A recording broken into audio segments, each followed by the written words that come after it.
I was coming here, or actually from yesterday evening, I had a challenge and I was thinking, I'm invited to this fantastic event, but the weather. How many of you are thinking like me? The weather issue was a big one, right? Should I wake up? Or should I just grab the blanket and continue? Those were the issues, eh? But you know what? You won. You won against the blanket, and we are here, we are seated, and the room is full. And I will tell you before I even start that your success will be as a result of the little wins that you accomplish every day. Those very little things that you don't think counts are the ones that will distinguish your performance or where you go in the next 10 years, and considering the other ladies or the other people in your life. So I think all of us deserve a clap for waking up and winning the battle, the struggle.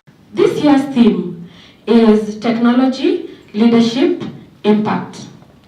Yeah? And so when this topic was again shared to me, I thought, what a powerful topic. Think about those three words: technology, leadership, and impact. What comes to your mind? For me, it's about change. It's about impact. It's about, impact, about transformation.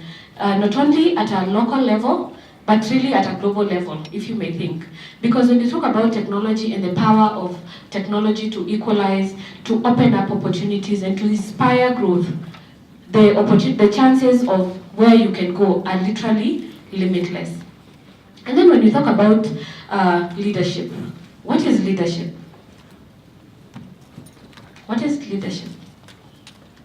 So leadership is really, for me, I define it as service. The act of stepping up to serve others so that you can inspire a certain direction. So combine leadership and put in technology. You're literally talking about someone inspiring some change at almost a global level. And the result of those two things is impact. And impact is the result of positive leadership, positive service, positive actions that are done by people and systems to bring about change. And so today we are going to look at those three things: leadership, technology, impact, and put in women. And so when I put in women to the equation, I was like, really, how is it going to be possible? Because when you look at women and technology, the first thing that comes to mind is scarcity. We don't have many women. Then even if you first look at technology and women, you find they're few and they are scattered. When we were growing up, or when I was taking my course, we were 10 in 100 ladies doing computer science class. And we literally were struggling every day to push to sit in the front seat. And we were at some point sharing courses with engineering. So the ratio became even worse. We were about 18 in 300. So we had to struggle to sit in the front seats, because if you sit at the back, you may not hear very well, and the lecture will pass, which means you struggle to understand the concepts and all that. But now if you come to industry, it's even worse, because out of those 18 women who studied technology at my time, some of them went to do other careers, banking and other industries. And so the number becomes even less. And that is really at entry level. So when you start thinking of leadership and women, you see very, very few organizations having women at the top. And so the equation of technology, leadership, and women becomes a very difficult one to comprehend to many, many women. However, I'm here to say that we will look at this topic and exploit it in a way that shows you that it does not really mean that leadership at EXCO or at the C-suite level. Leadership can start from anywhere, from whatever you are, and the impact can be felt from whoever you are and with the little resources that you may have. And so, as we start, I first want to thank AkiraChix and Maria in particular for really inviting me to be here with you and sharing a lot with me. We conversed a lot in the course of the week, and I appreciate the issue of women, the topic, and the fact that we need more women in technology is something that I'm very, very passionate about. because I believe that women in technology are needed. We are 50% of the world's population, and so if we want to create solutions that will make a difference to ourselves, we must be seated at the center of the table, proposing the solution, shaping the products, influencing decisions that are being made in our places of influence. Okay.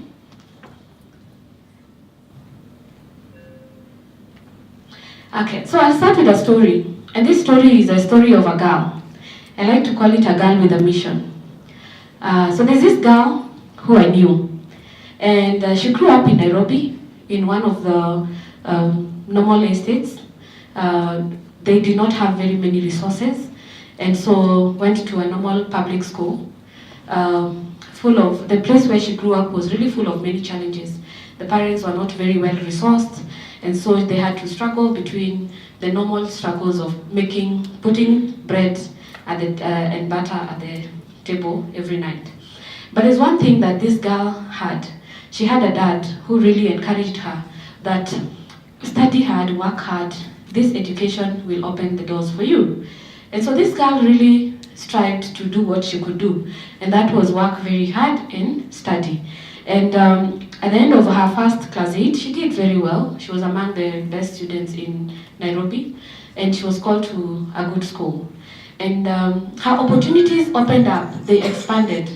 Initially, she was relating with only her local estate, and most people in that estate were not really outgoing. They did not have the opportunities, and so her exposure was also limited. Her parents were equally not very well educated, but the dad kept inspiring her.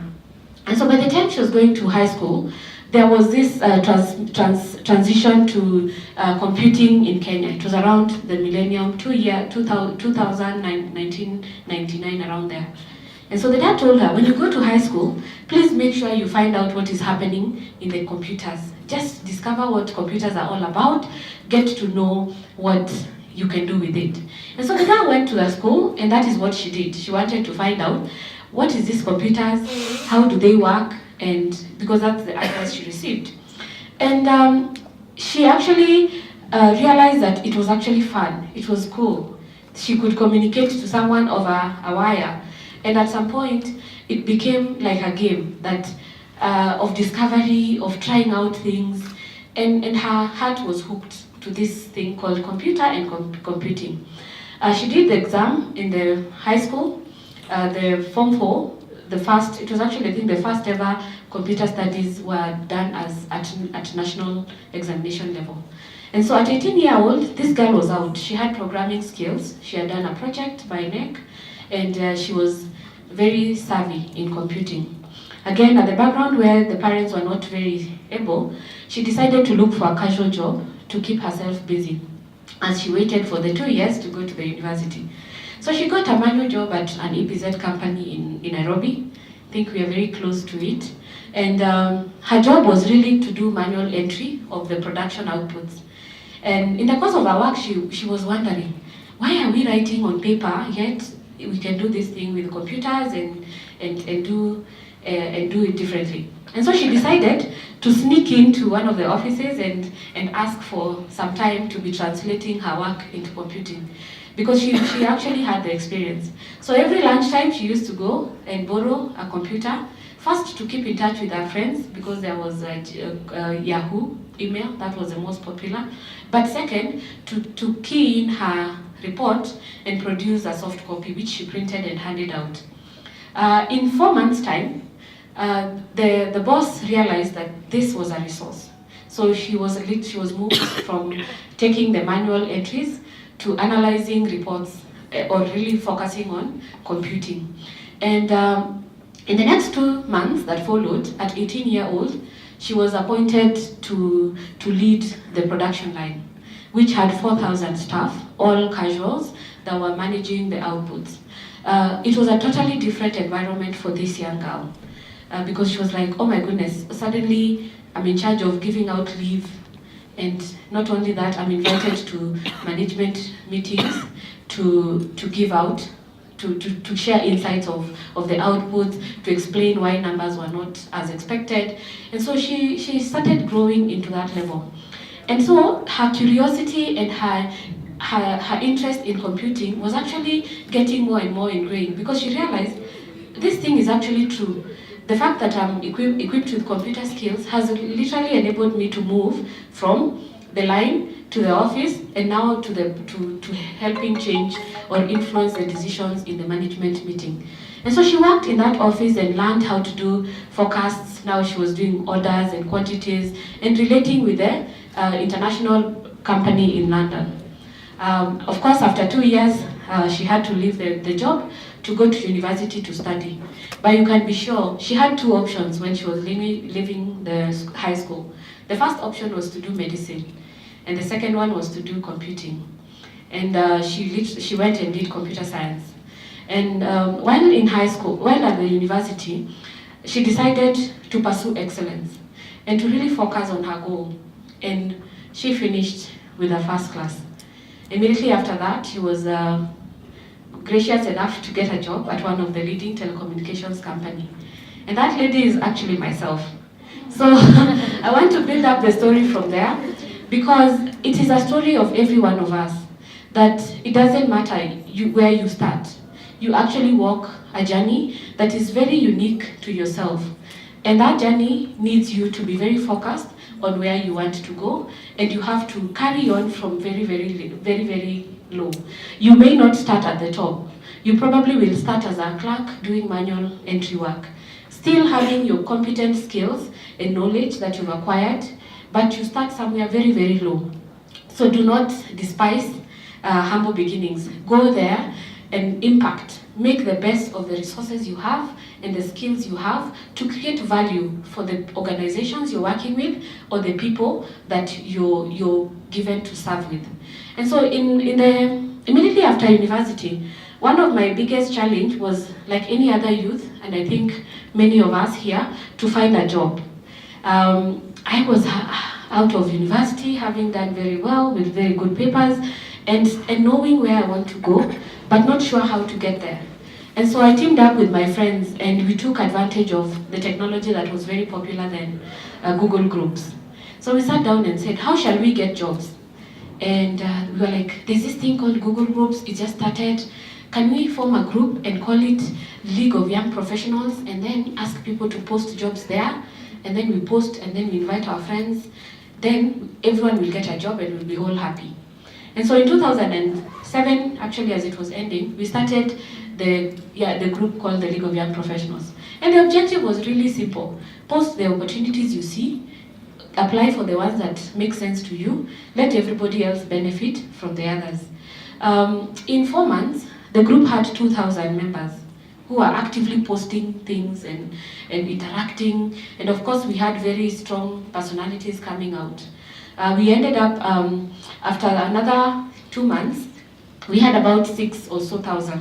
And so there was demand that we need to start something. We need to meet as people and get off of the online platform. And so we said, okay, let's get volunteers to shape up something. And so we had 12 people coming up. We call them the Dream Team. And they formed a community-based organization called the League of Young Professionals. So the League of Young Professionals had 4 mandates. One, to grow the people professionally, to network, social, to give back to the community service, and the other one was to grow in business. And 7 years later, or just about 9 years later, I'm proud to say that the League of Young Professionals has produced very many county cabinet ministers because of the experience and the exposure that this network has created. We have very many businesses that are running right now that are very successful and are creating jobs. And we continue inspiring more and more young people. And so that is another story of starting with what you have to do what you can. And true to it, I got to find the opportunity that led me to the job that I got to work with. And so the other journey started. So now I'm in the business. I'm a young student in a tech company with a lot of expectations as a young girl. And I was wondering, okay, I need to go to the C-suite. So what was the first thing I did? Number one, I found a mentor. And this mentor, I was just talking to my friends that, Maria, that I've been with her for 10 years already. And how did I find this mentor? I read a newspaper article, and the lady was actually profiled as readers, a reader's column. And the lady is called Gladys Mugunyo. I like to talk about her everywhere I go. She was profiled as an Africa Program Manager, Computer Aid International. Then the profile was written there and what she was reading. And so I looked at her and I looked at her profile and I thought, I think I want to be like Gladys in the next 10 years. And so how do I get to know her? I said, okay, the only thing I see here is an email address of the author of this article. So I went to email and I wrote, hello, my name is Josephine. I read your article in the Saturday newspaper and about this lady. Can you please connect me to her?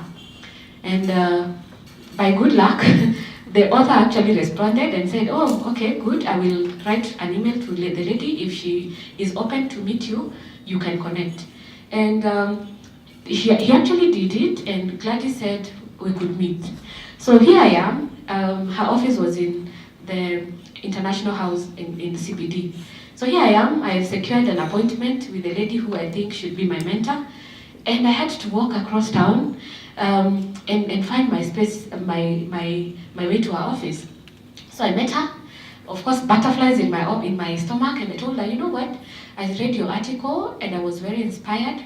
I wish and I would really like that if you can be my mentor. And of course, she was like, okay.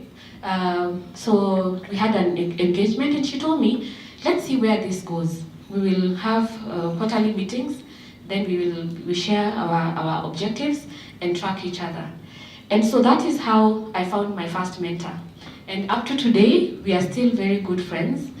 We've moved from mentors at that level to almost accountability partners. And she has opened so many doors for me. Even this opportunity came through her. She told me, I think she was supposed to speak, but she referred me to come. So this is another story. Many of you here are probably looking out for mentors. How do you find one? What are you willing to do what it takes to get that mentor? And once you get that mentor, how do you interact with her?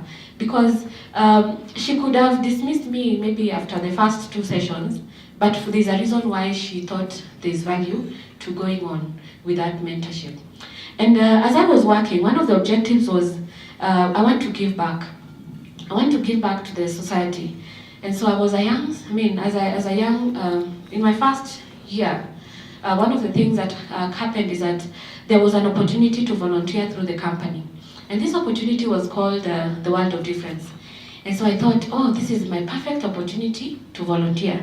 And I put together my colleagues. I went and told them, guys, we have this opportunity to volunteer. The company was paying 3 months and giving us an opportunity to work in a community-based organization.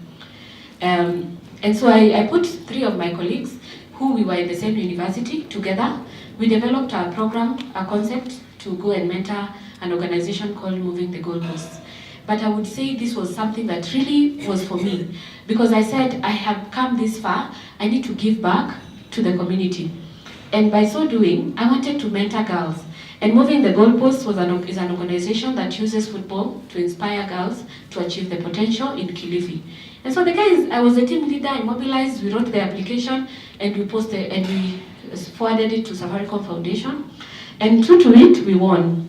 So I had this opportunity to go to Kilifi for 3 months to mentor 3,000 girls, who most of them were class 8 dropouts, others class 6, and in a very remote community to achieve their potential.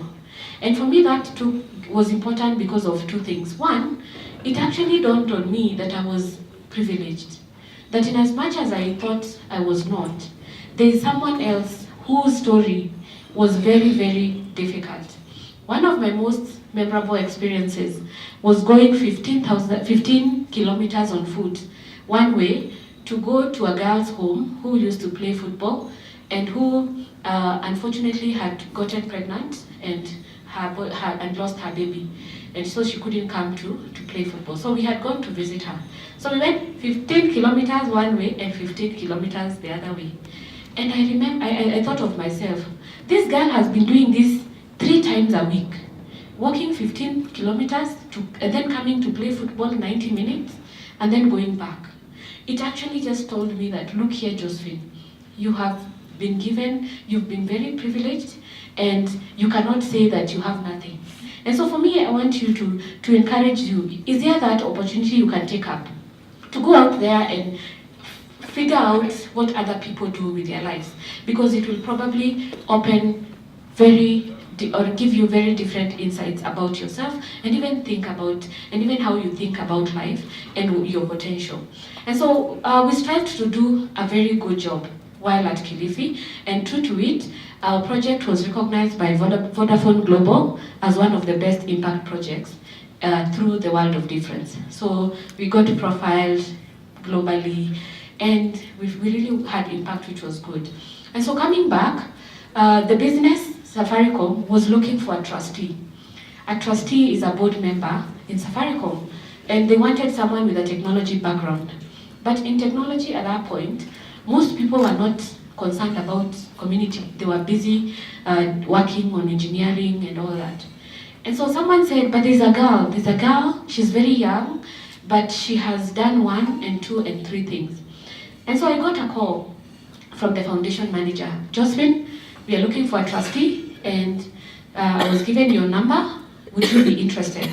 I remember I was 26 years old, and I'm like, oh my goodness, a trustee is a board member of Safaricom Foundation, and Safaricom Foundation is corporate social responsibility for Safaricom. So I said, of course, I'm very interested. She told me, okay, so you will have to go through an interview, and if you're successful, you will become a trustee. So I went reading, and I was busy trying to understand what does it take to become a trustee, because suddenly I was seeing myself becoming Gladys, and it was coming very soon. And so I said, okay, I went asked, and also what I had done before was there to speak for itself. I went for the interviews, and I was appointed a trustee of Safaricom Foundation. So my influence grew. Now I was able to sit at the table of influence to provide my technology background insights to help the organization shape the cause of empowering lives, transforming lives at a corporate level. And at that time, my input really and my passion has been the cause of leveraging technology for sustainable development of our communities. How do we provide technology as a catalyst for growth? And it's been one of the most enriching experiences that I've gone through. And the journey did not stop there. After 1 year being a trustee, one of the things I had is I always like to dream. And I had a list of 10 countries that I thought I want to visit. Because again, my dad used to tell me, BBC, London, and I was young, so he used to tell me, you need to know stories about London, and I didn't know, in my mind I knew Kenya, Nairobi, Nakuru, Mombasa, but then there was this huge world. And so at some point I was like, you know what, I want to go out to experience the world that is there. And so I sat and wrote a list of 10 countries that I thought I could go there and find out what is happening. And so the first opportunities came through the business. And this is because I got trained to be able to deliver on my job. So I was able to go to my first 2 countries, which is, I think, China, and the second one was Dubai, yeah, so UAE. Then now there was a program called the Global Change Leaders Program. And this program was about women in African countries who are impacting their communities. And I remember Gladys talking to me, my mentor, telling me, Josephine, there's a program that is good for you. Go and apply. I think you will get it. And so this was a very competitive program. They were looking for 16 young girls from Africa and Middle East and to take them for about 6 months of training. And so I put in my application and went through the interviews, and I qualified. And so that was my very first formal training out of the country. And while at Canada, we studied leadership and change and impact. And one of our assignments that we had was, what can you do when you go back? Yeah. And so my challenge was, I have been doing the League of Young Professionals, and I'm a trustee, but what else can I do in the sphere of my work to influence the cause of women. And when I came back, the thing that came close to me was we don't have enough women taking careers in technology. And so as I was sharing my impact with the business, the women in the corporate, one of the questions was, what can we do with the opportunity given to us as women working in technology in Safaricom? And we actually realized, one, we are very lonely because we all are probably the only lady in our team or two of them in a team. And we didn't have much time to interact with each other. So where there was work, you had to work alone. My job entailed working during the day and night and sometimes traveling across the country. And sometimes you just needed someone to listen that, you know what, I'm stressed, or how do you do this better so that I can improve the way I work. And so we decided as women, we would come together once a month to just talk about our work and inspire each other and share. And in the process of starting those small conversations, we've decided now to formally start Safaricom Women in Technology.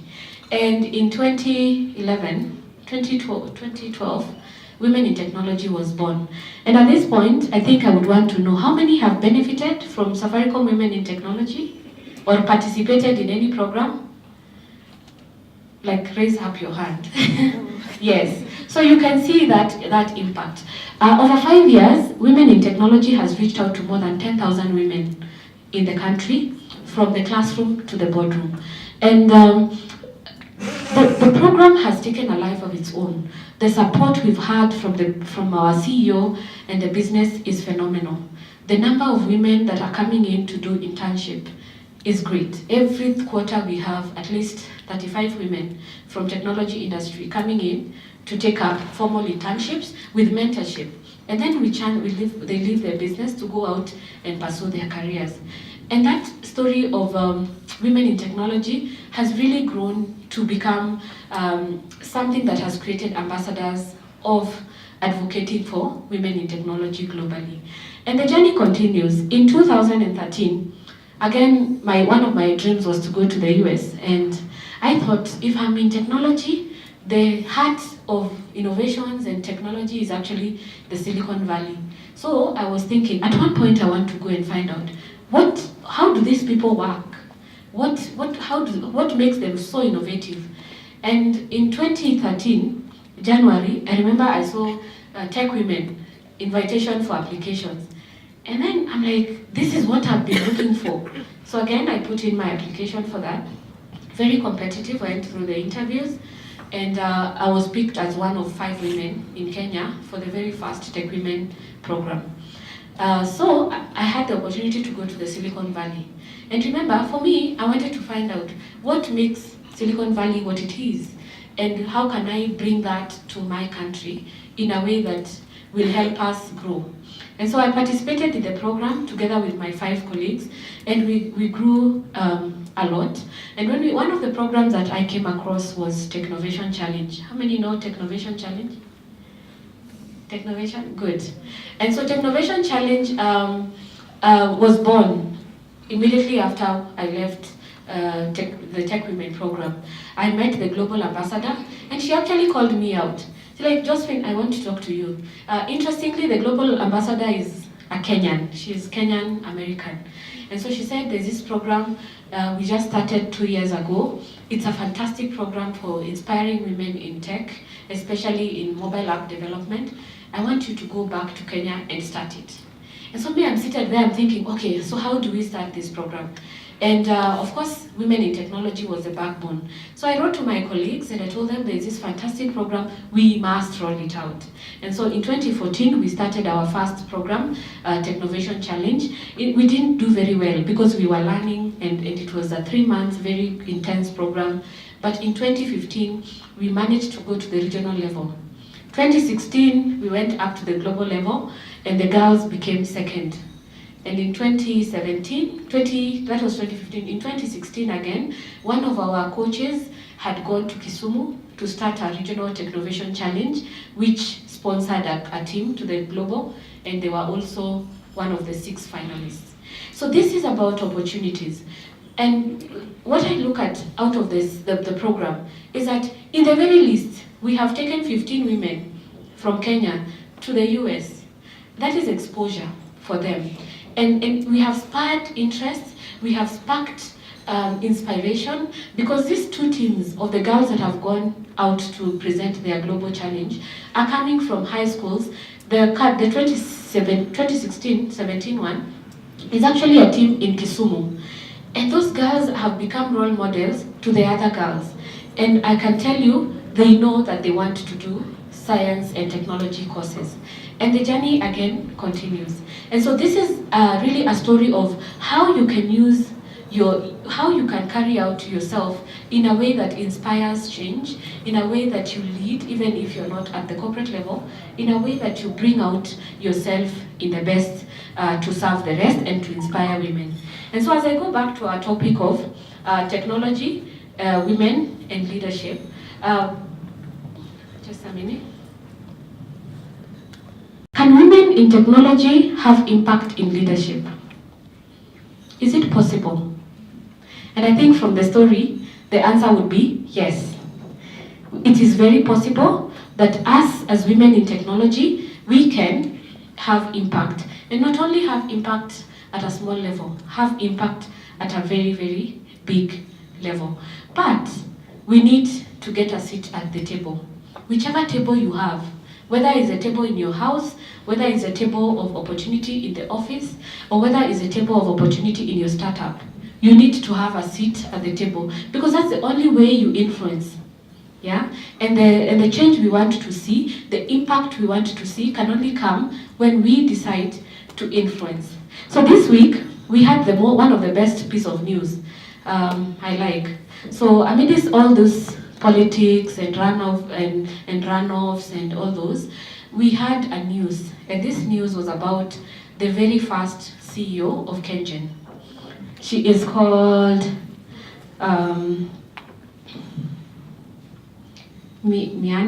Rebecca Miano.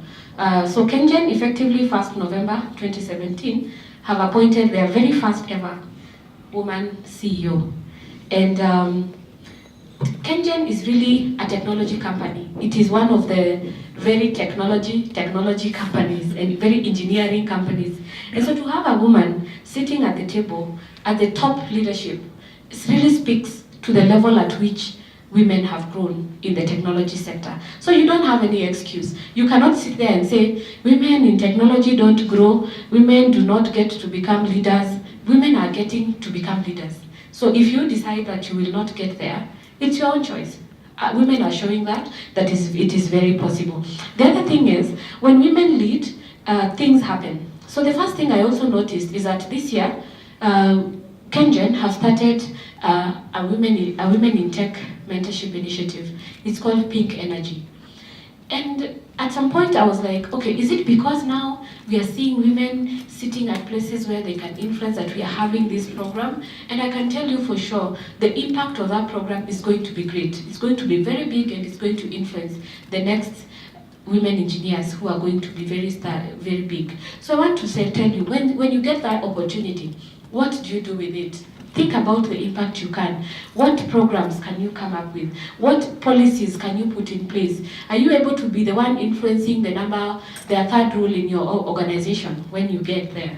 Are you the one who is able to provide an enabling environment that allows women to thrive in their careers and therefore reduce the number of churn? Think about those questions. And the other thing is, it's really known that we have very few women leading. We have globally about 5% of women are founders of startups. And the best performance ever we had in women in technology was at 36% in 1991, and it has been declining all through. Even at Safaricom, we are now happy that we are about 20%, 21, but we know we could be better. So yes, we are quite few, but we can do more. So now, as you sit there, how can you be part of this impact? How can you be part of this impact? The first thing I normally say is, one, think about yourself as, ask yourself, what can you do? There are two ways to look at it, I normally say. And again, I learned this from one of my bosses in technology. He used to ask us, are you part of the problem or are you part of the solution? So we have this issue. So where do you come in? Are you part of the problem or are you part of the solution? If you're part of the solution, you'll be taking steps to influence change, to make things happen, to come up with ideas that can innovate and create the success that we want to see. So look at it that way and create in the opportunities that you have, the opportunities that you want to see. So think of the situation you're in. What is the biggest positive impact you can have? What can you do? And what do you need to do it? Look out and you will find. Then go out and do it. Number 2, start small. Start when you're scared, but think big. So even right now you're saying you're a student and the only thing I can do is read or I'm an intern. What is it you can do? Are you waiting until when I get a job and I'm employed and I have a house, that's the only time when I'll start mentoring other women? So how many of other women are in high school?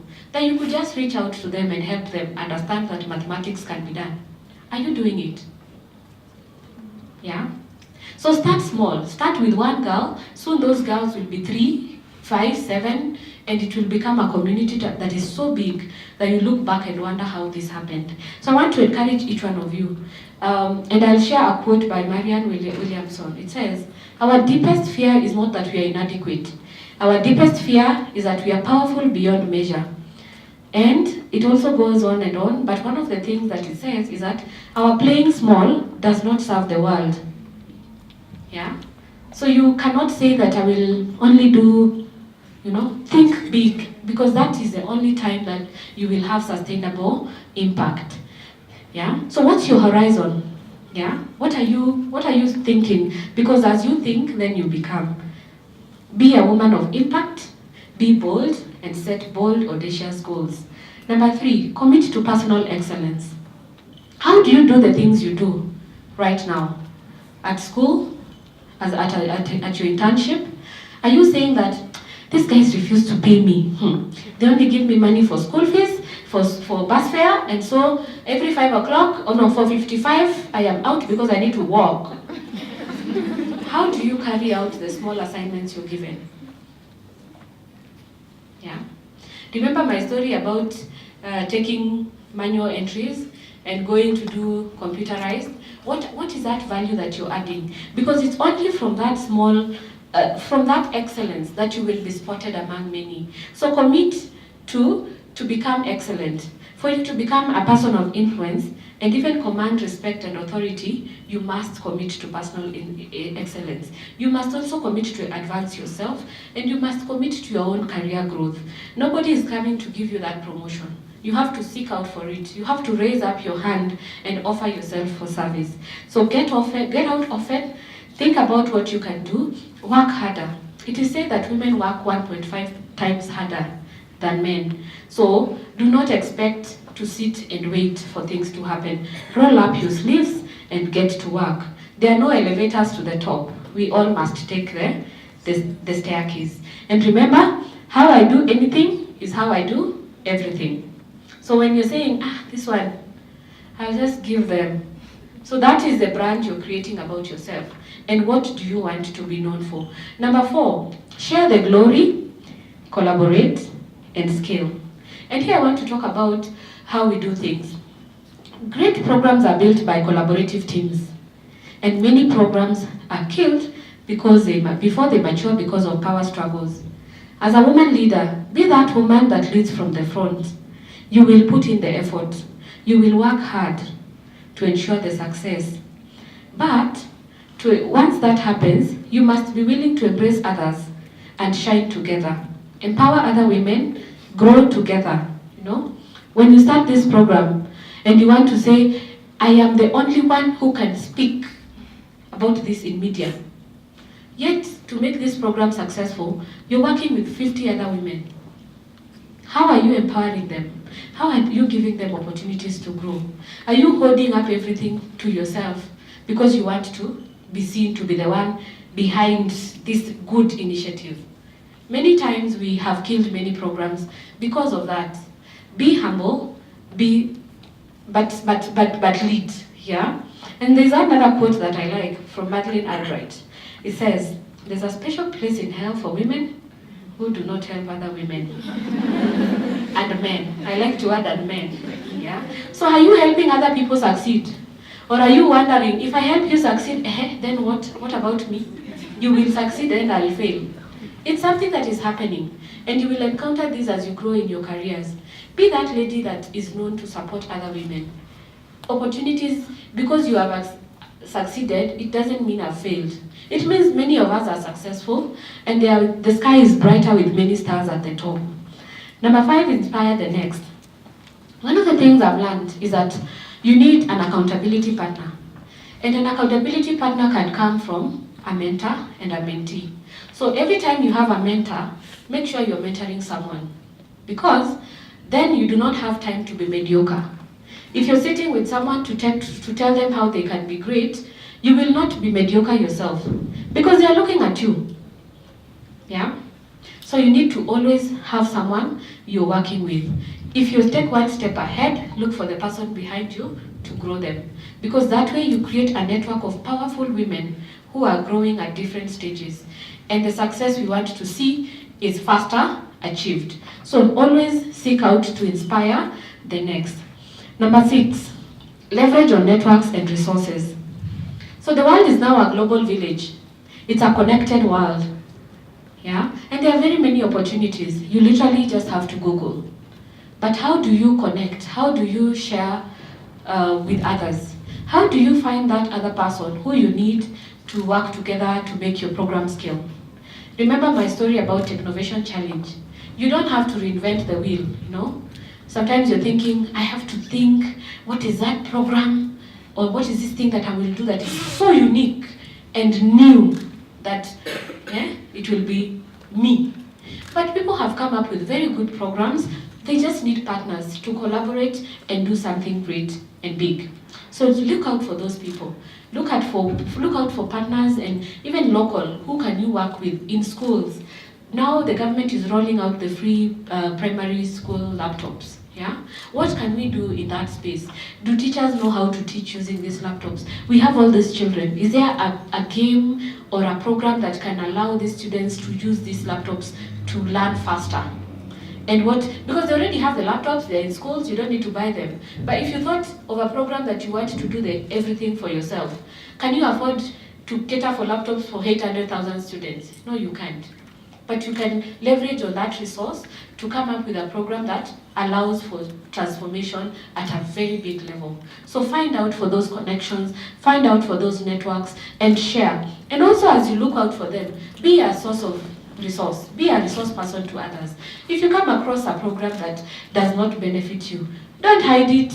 Share it out. Let somebody else benefit. Because that way we are creating the future we want to see. And lastly, I will say, be the change you want to see. So, as women in technology, and especially in Kenya, in Africa, we are privileged to some extent. And I say this because Africa is rising, and the world is looking out to us. And when Africa is rising, the story of Africa rising starts in Nairobi. Everyone who comes to Africa first lands in Nairobi. And we've seen this year, we've had Mark Zuckerberg coming, we've had Jack Ma coming to Kenya, and then going elsewhere. So they first land here. And so for those people to come here, there's something they are seeing. So are we seeing it? And if you look at it in the context of women, and you having the skills that you have right now, we are really at the center. We are seeing the rise of global companies coming to Kenya and investing in Africa. We cannot sit and wait. We must embrace the future we want to create and create it. So I therefore challenge each one of you, and I also challenge myself, that we are able, we are capable. The question is, are we willing? Are we willing to step up? Are we willing to be the change agents? Are we willing to work to what we want to see happen? And so I'll conclude with a quote. And this quote is one from another mentor of mine, and it says, and she's one of the most passionate women who has worked across the continent. And she once told us, perhaps most importantly, I will implore you to be true to yourself and do not give up. You are good people, so you're good ladies. And there's no shame in what you think, and there's no shame in what you do. If you make a mistake, admit it and move on. If you struggle, admit it and move on. If you are successful, celebrate it and then move on. You're aiming for a bright and shiny summit, not just for you, but for others. Thank you.